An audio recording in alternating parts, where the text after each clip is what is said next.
Hello, everyone, and welcome to English Refine. Yes, welcome. We are so happy you are here. Today, we are doing a special deep dive into our sources, and I am your host, your curious learner and your guide. And, well, I am here as the expert. I guess you could call me the analytical voice of reason. It is really fantastic to be here with you today. It is so great to have you. So, our mission today is to help English learners master a really big professional skill. Right, a very important one. Exactly. We are talking about how to introduce yourself in a job interview. It is like the biggest moment in the corporate world. It really is. Mhm. I mean, that very first question is not just a simple introduction. It is a first impression.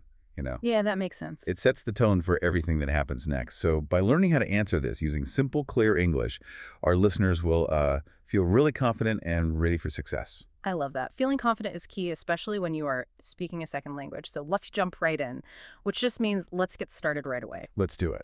Okay, so I was looking at our sources and I found a fact that just, well, it completely shocked me. Oh, well, what was it? 93% of hiring managers ask this exact same question.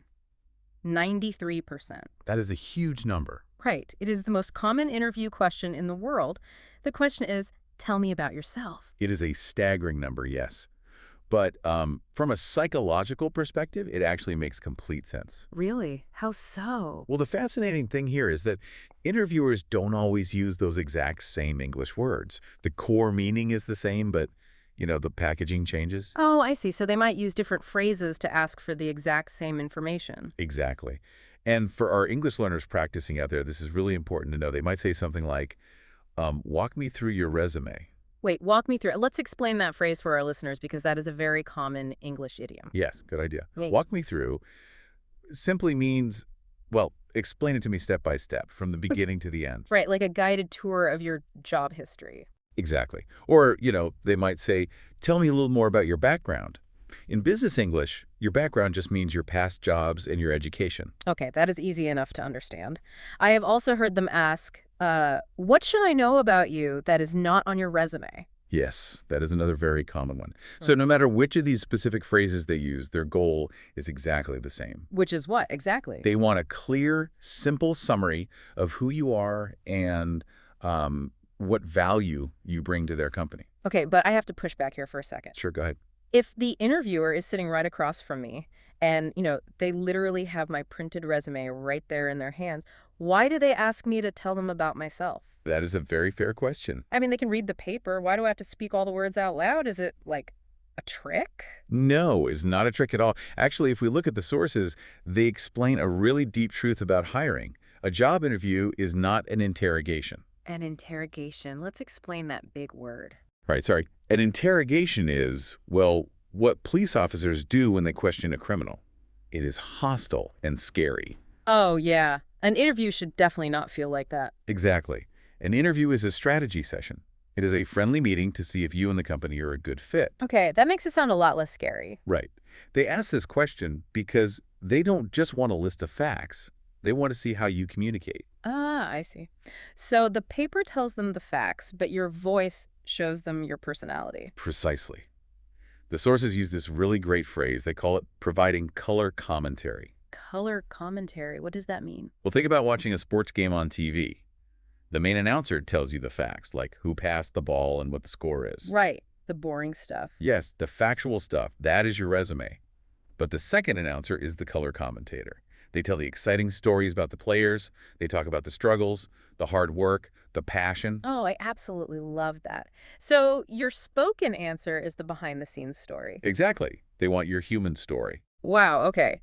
But before you even speak your first English sentence, your body is already talking, isn't it? Oh, absolutely. The silent language. We definitely need to talk about nonverbal But communication. nonverbal just means communicating without using any spoken words, right? Like your body language. Yes, exactly. Yes. And the sources, specifically this really detailed thesis on communication, they show that first impressions happen incredibly fast. Like, how fast are we talking? Interviewers often make their decision right at the very beginning of the meeting, right in those opening Oh, moments. Brie, really? Before you even answer the big questions? Yes.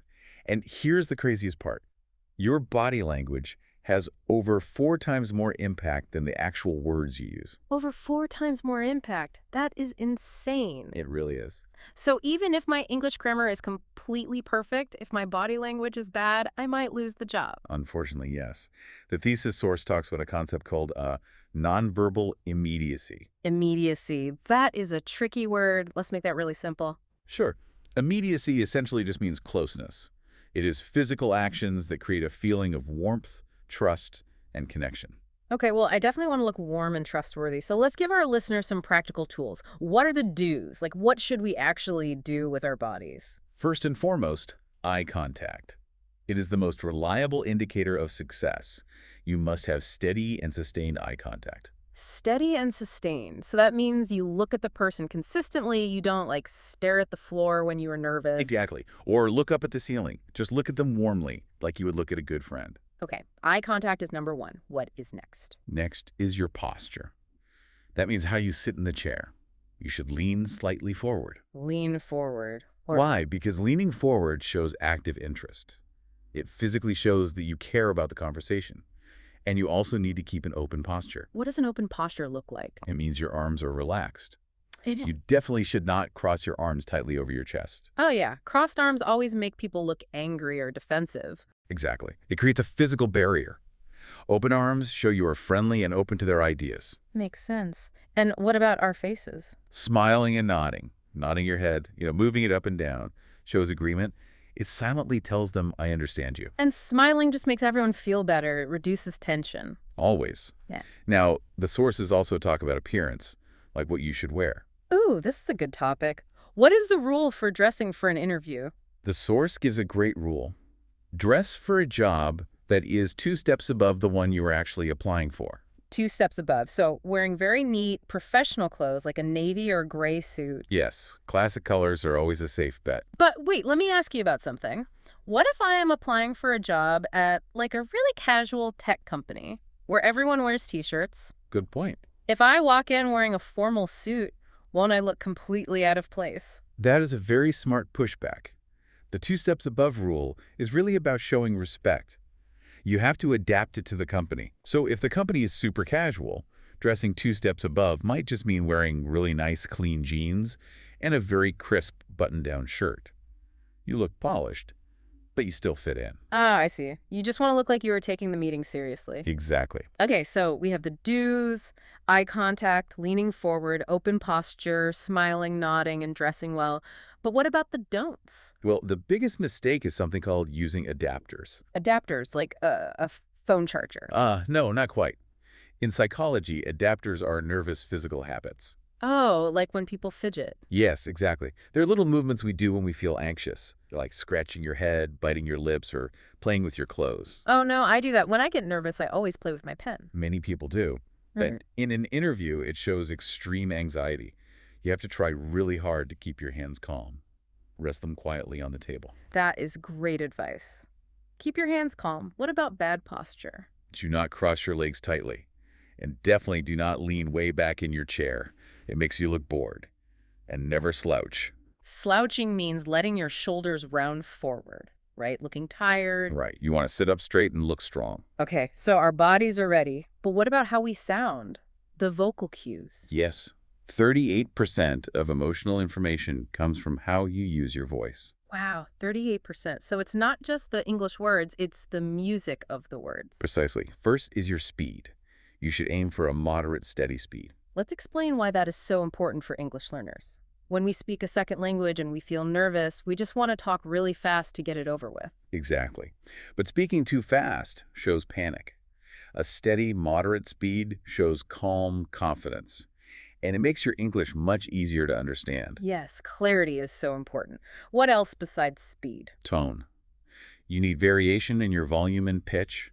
A flat, boring voice, a monotone voice, really damages your credibility. Right, if you sound completely bored, they will think you don't actually want the job. Exactly. So once your body and your voice are confident, we need to organize the actual English sentences.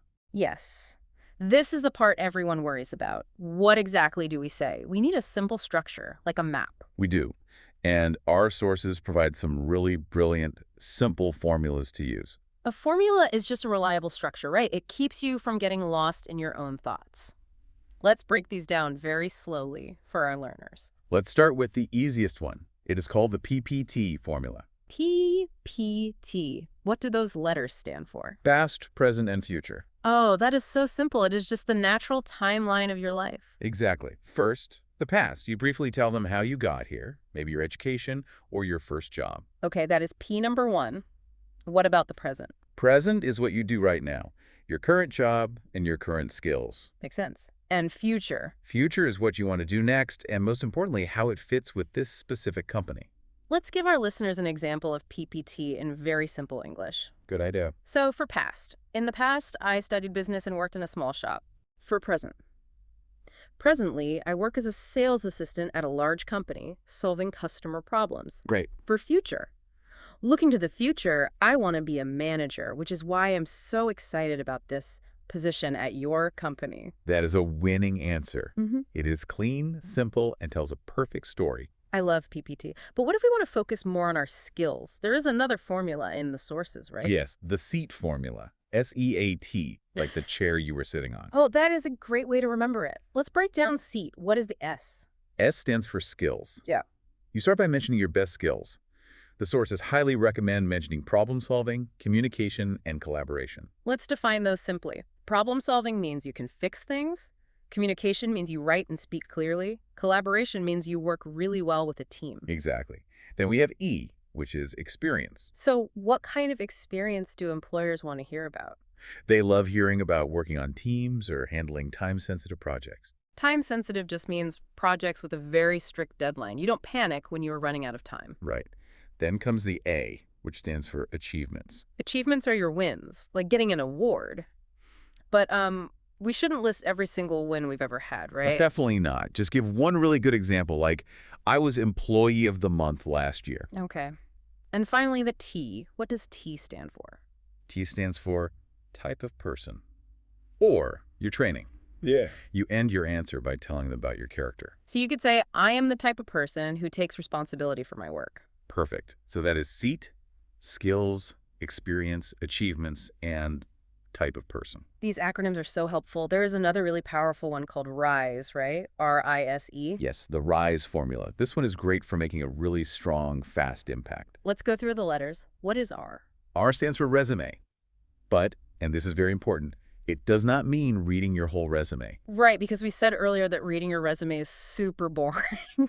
Exactly. In this formula, resume just means giving a quick, confident snapshot of who you are, like a headline. I am a data analyst with a background in finance. Got it. Just one sentence. Then what is the I? I stands for impact.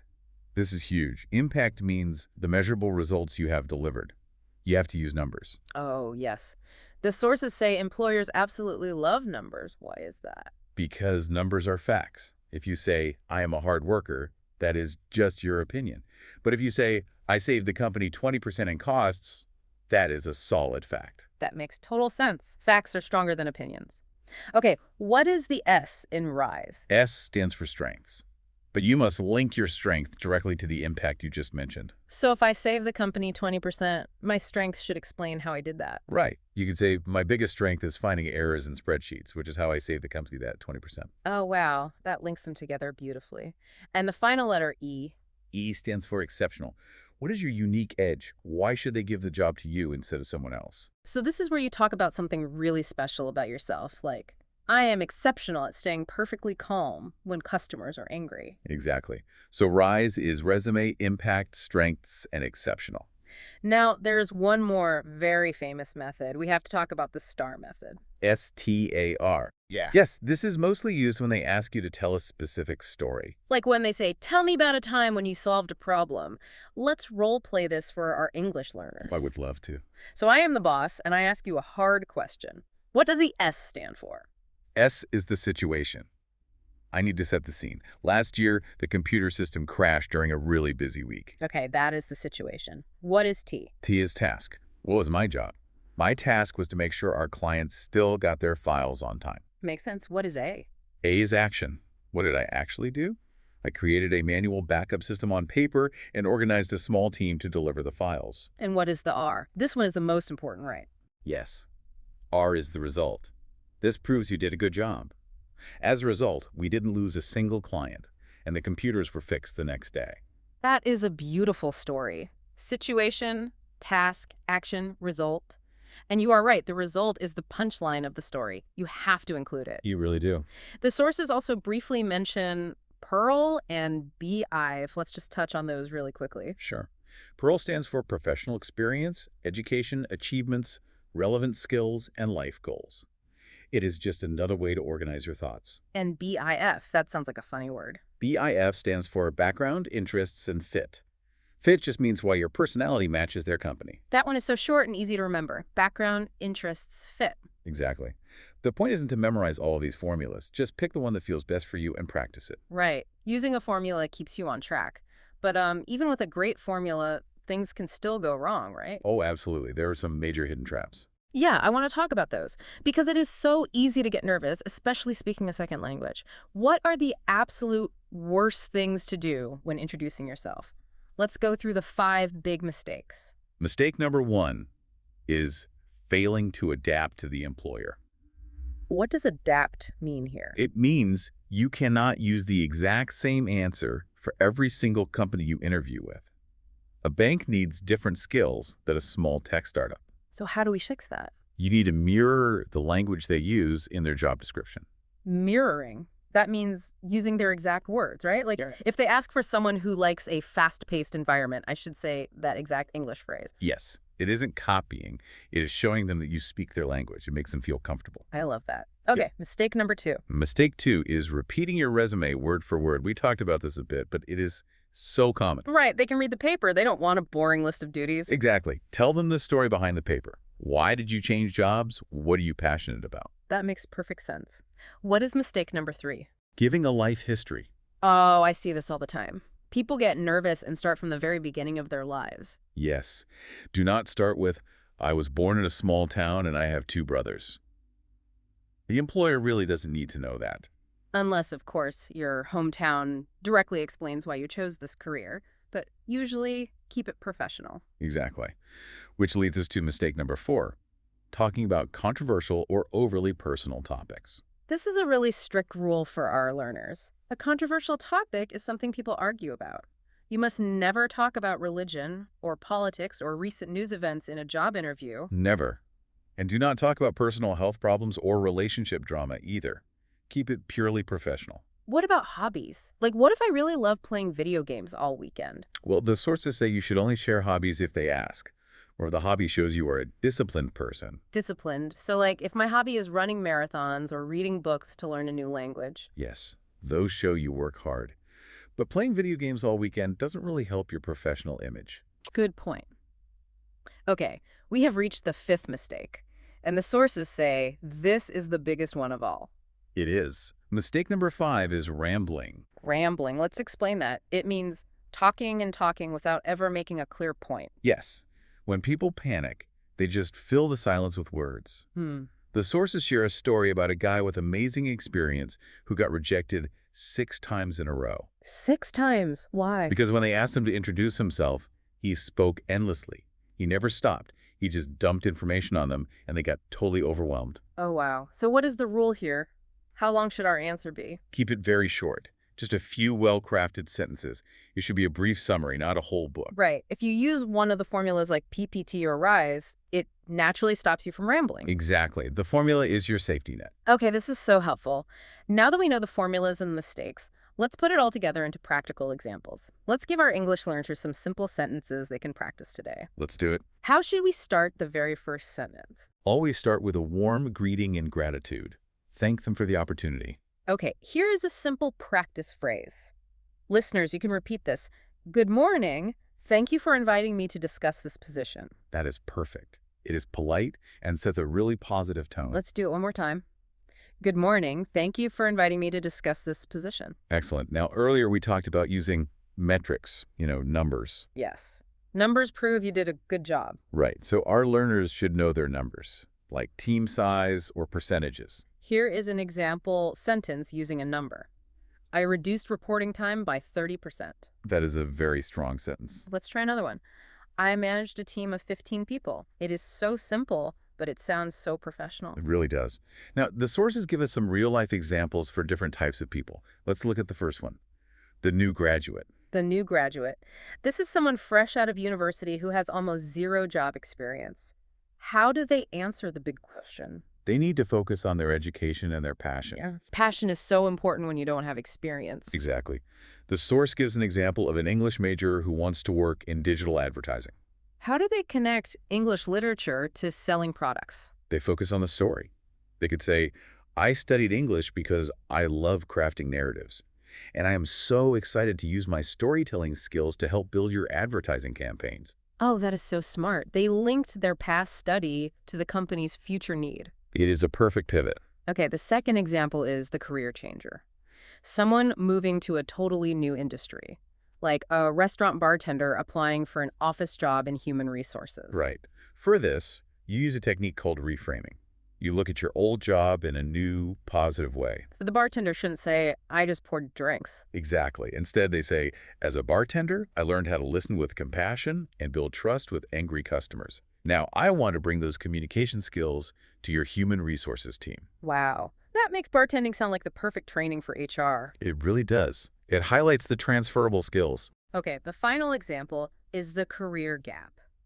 This is when someone stopped working for a long time, maybe to take care of a sick parent or raise children. This is very common. The rule here is to give a simple personal reason, reassure them the issue is fixed, and show massive excitement to work again. So let's imagine a teacher returning after many years away. They could say, I stepped away for personal family obligations, but those are completely resolved now. I am so excited to lead a classroom again. That is perfectly professional. You don't need to overshare personal details. Exactly. Keep the boundaries clear. Okay, before we finish up, I want to give our English learners one final, super simple tool. It is a fill-in-the-blank template from the sources. This is a great idea. They can just write this down and use it. I will read it very slowly. Listeners, whenever I say bracket, that means you put your own information there. Ready? I am currently a bracket. Your role focused on bracket. Your area. Recently, I have been building experience through bracket, a project where I develop bracket your skills. What excites me about this opportunity is bracket, a reason. That is a flawless template. Let's do it one time with fake information to hear how it sounds. Okay, let's pretend I am an IT worker. I am currently an IT support specialist focused on network security. Recently, I have been building experience through upgrading our servers, where I develop strong problem-solving skills. What excites me about this opportunity is your company's innovative culture. See, it sounds so natural and professional. It really does. Well, we have covered so much amazing information today on the deep dive. We talked about body language, the PPT and RISE formulas, the big mistakes to avoid, and gave some great practice sentences. We really covered it all. And the main thing I want our English learners to remember is this. You do not need perfect grammar to get the job. Really, just knowing that takes so much pressure off. It is true. You just need to be prepared. Keep your sentences simple, smile, make good eye contact, and use a formula so you don't get lost. Practice makes perfect. Practice in front of a mirror until you feel confident. Absolutely. Now, before we go, I want to leave our listeners with one final provocative thought. Oh, I love these. What is the final thought for today? Beyond your resume, beyond your English skills, and beyond all these formulas, what is the one unique feeling or energy you leave in the room when you walk out the door? Wow, that is deep. Think about what makes you uniquely you, and let that shine through your introduction. Employers hire human beings, not just resumes. I love that so much. Just be your warm, authentic self. Well, thank you so much for joining us on English Refined for this deep dive. We hope this helps you absolutely crush your next job interview. Yes, best of luck to everyone listening. Keep smiling, keep practicing, and we will see you next time.